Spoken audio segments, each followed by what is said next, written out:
I would like to introduce our next speaker, Akilah Haneef Jabari. Akilah is an anti-racism advisor, consultant, and a trainer at the Jabari Community Services. She is also a clinical social worker. She has been a community advocate in the areas of policing, justice, child welfare, and education for over 3 decades. Akilah, please do your presentation. Thank you for having me tonight. Thank you for inviting me. It is 2020, and on December 23rd, 2013, the United Nations declared the decade for people of African descent. And the decade was declared as being 2015 to 2024. Our Prime Minister, Justin Trudeau, acknowledged that the United Nations had declared this to be the decade for people of African descent. He acknowledged it on January 31st, 2018, which was very interesting and quite late. 3 years later, we are in a situation where the decade is going to wrap up in 4 years, and we haven't really seen a lot of change. So now we're talking about the impact of COVID-19 on Black and racialized communities, and we're talking about recent murders. But I have to say recent, without disrespect, because this is not new, and this is not about, I think it's just about the final straw. It is definitely not the beginning of this narrative. We have been lynched for centuries. There have been many, many stories and songs made about the killing of Black men and the killing of Black bodies, mostly men, but also women. The United Nations declared decade is supposed to be for recognition, justice, and development. And yet, many of the Black people who I speak to don't even know that the United Nations has declared this to be the decade for people of African descent. And that is sad, because it's an internationally declared decade for which we are making little or no traction. If we can't get anything done during this decade, I don't know. I don't think it's much to ask to be treated like the human beings that we are. Carol Anderson is a researcher and a PhD. She's a scholar. She's a brilliant woman. She wrote a book called White Rage, the unspoken truth of our racial divide. And I have to say that I believe that her work was groundbreaking. It was very accurate, and still is very accurate. It's not an old book either, but even if it was an old book, it would still be accurate, because she outlines the energy. She talks about the energy that goes into the destruction of Black lives and the energy that goes into the destruction of policies, legislation, procedures, and all of the other things that serve to belie any of the gains that we have made through the umpteen different. There's a lot of noise going on. Who's washing dishes? Someone's got to go on mute. Okay. So there's a lot of, there've been too many inquiries and studies done on us. I think it's high time we start looking at what's going on with the people who are doing this to us, okay? Because anti-Black racism cannot only focus on Black people. We can't have anti-Black racism without white supremacy. We have to start looking at white supremacists and what's going on with them. this is actually a very interesting thing, because it seems like most of the work in the field of anti-Black racism rests on the shoulders of Black people, and we're not the problem.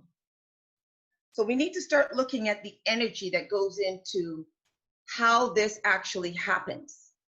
That white rage that seems to be boiling just underneath the surface of too many people.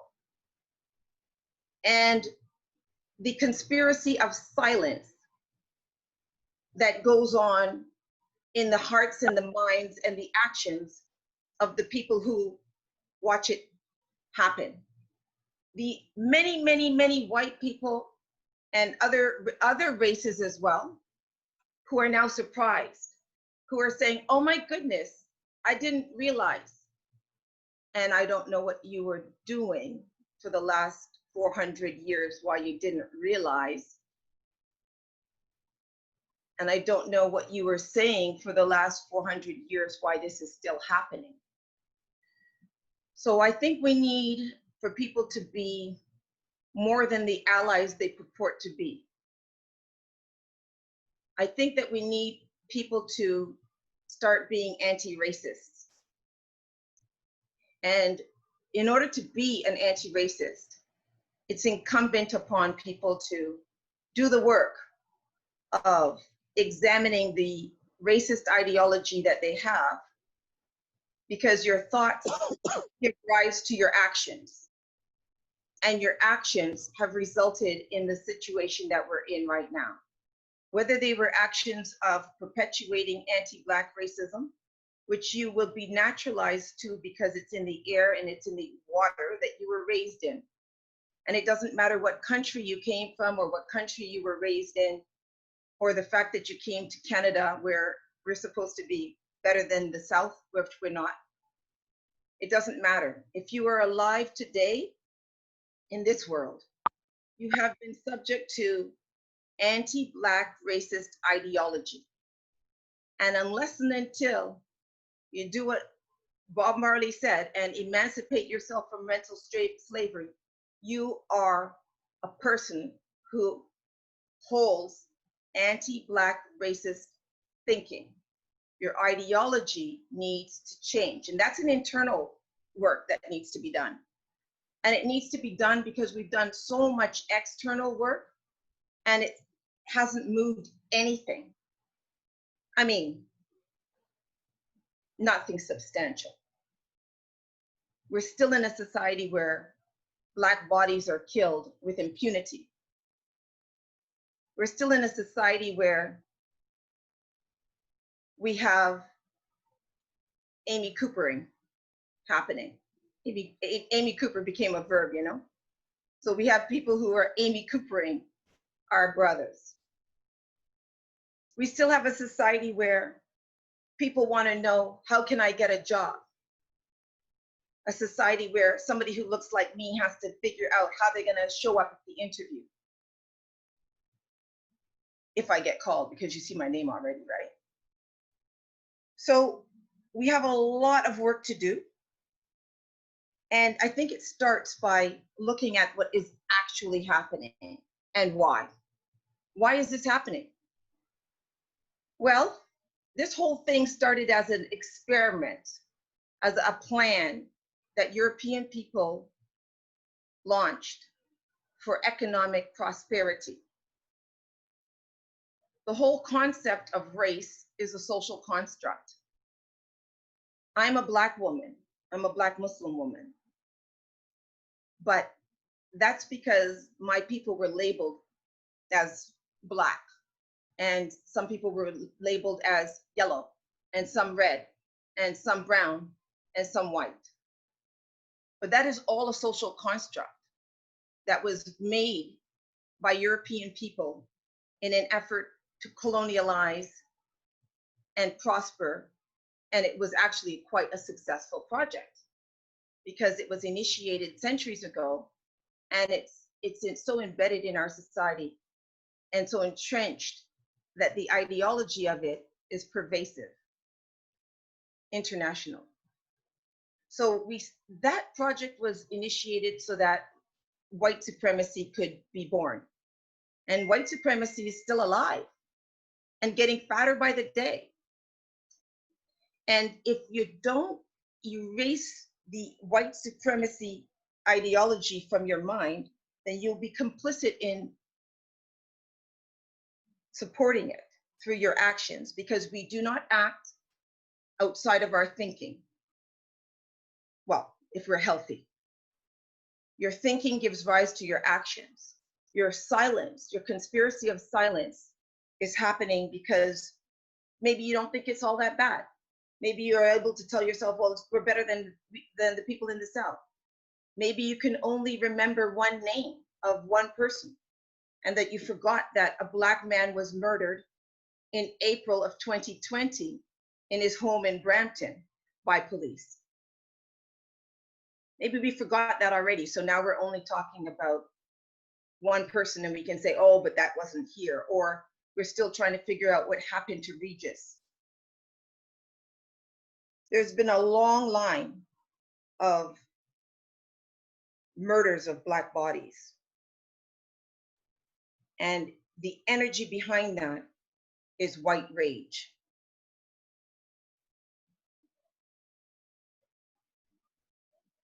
Unions can do a lot and have been doing a lot. We've got beautiful, beautiful protections for workers, and still we don't have equitable hiring practices. We've got wonderful policies and procedures that are not being followed. Black people are complaining to their union reps and saying, this is what happened to me at work, and this is what happened to me at work. And some union reps don't even understand or believe that racism is taking place at work. So they're not well positioned to respond to workers' complaints. That needs to change. Workers are stressed. They're experiencing a lot of racial trauma. And yet the terminology racial trauma is not something that a lot of people know about. And when a lot of people go to the employee social services networks that they can get free counseling from, those people do a couple of things. A, they do not list their counselors by skill as it pertains to racism. So if you call to get counseling and you say, yes, well, my issue is one of racial trauma, they say, oh, we're generalists. We can all help you. And then they put somebody on the line who doesn't know how to spell racism, doesn't believe that racism is a factor, and certainly can't help you. And you can't even tell your story to them because they're not prepared to hear about the reality of racial trauma. So we need to change that, because we do need to focus on the wellness of workers in this toxic environment. We need to have some goals set for the end of the decade, which is 2024. What can be done? What gains can the union achieve by the end of 2024? We still have enough time to start and finish a couple of goals that can be towards the betterment of the wellness of Black workers. Something that recognizes that white rage does not just look like a white officer's knee on the neck of another Black man. And it doesn't just look like white people looting and abusing and spraying graffiti on the homes of racialized people. And it doesn't just look like white people not caring that yet another woman is missing. It also looks like the microaggressions that workers are subject to every single day, and the litany of workers who have to go off on sick leave, get sick, have to take medication to go to work because of all this stress, the pressure cooker that they have to go into in order to feed their families and pay their bills. The knowledge that it's not going to be better anywhere else, so I might as well just take my hypertension pills and continue. So it's not just about what's happening to Black staff, because I'll tell you this, we keep on talking about, oh, what can we do to help Black people? Let me tell you, when Black people are not doing well, nobody else is doing well either. Because if we could have been where our potential trajectory was, and we were stopped midway or 10% of the way because of white rage, even if it was a droplet of rage that prevented you from getting that job or that promotion, then the society is worse off. Because every single time we stop one of us, we're all in this world together, right? Every time we stop one of us from reaching our full potential, we have decreased the potential that we have as a collective. One of us has to figure out the cure for COVID-19. Nobody cares what that person looks like. But when you keep stopping Black, brilliant, phenomenal, intelligent people that we are from reaching our full potential, we're less likely to thrive as a society. So don't keep worrying about Black people. Start worrying about all of us and the impact that some of us being less than we could have been has on all of us. Start worrying about what is really going on with white people who have that toxic white supremacist ideology that was inherited from their ancestors. When we talk about intergenerational trauma, we talk about intergenerational trauma as it pertains to Indigenous people and as it pertains to Black people. But we keep on having this conversation without looking at those white folks, eh? So we have racism, I should say, without racist. Nobody's a racist, everybody's an ally or silent or invisible. But I'm gonna tell you something, there are people who are racist. And if you look really closely, it might be you.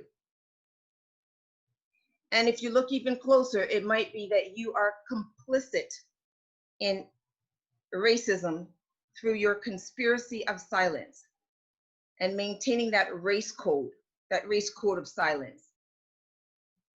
So what you need to do is stop it, unlearn, because you got to realize that this is a lie that was sold to all of us. White people are not better than. Black people are not less than. But it has worked for centuries, to the extent that you even believe it yourself. Some of us have embodied we have internalized, I should say, anti-Black racism. And we act in accordance with it at times because of that toxic thing that racism is. It's a sick ideology that needs to be unlearned. And I would suggest that we start to unlearn it and get something in place before the end of the decade. In the interim, we need to focus on our personal wellness so that we can get to the end of the decade, okay? And that means taking care of ourselves. And it means taking breaks when we need to, not only when we are assigned to. Because Black people have been under a lot of pressure for centuries, and we keep on keeping on, and we have to stop that. We need to understand that we do deserve the break that we need to take. And we do deserve to just plug out and unwind and say, no, I won't. Don't even bother with no, I can't. Just say you won't. Don't even explain why. Just don't do it. Take the break you need to take. Take care of your mental wellness. I know there's a plethora of resources out there, but you can also contact Jabari Community Services, and you can also contact Wellness Empowered to get counseling that is racial trauma and anti-Black racism centered. There are a number of Black social workers and clinicians who can help us to meet our wellness goals, but we have to set them first. And I would like to thank you for listening to me. I appreciate your time. Thank you so much, Akilah. That was really inspiring. Thank you. There's a lot of comments coming across, so we really appreciate it.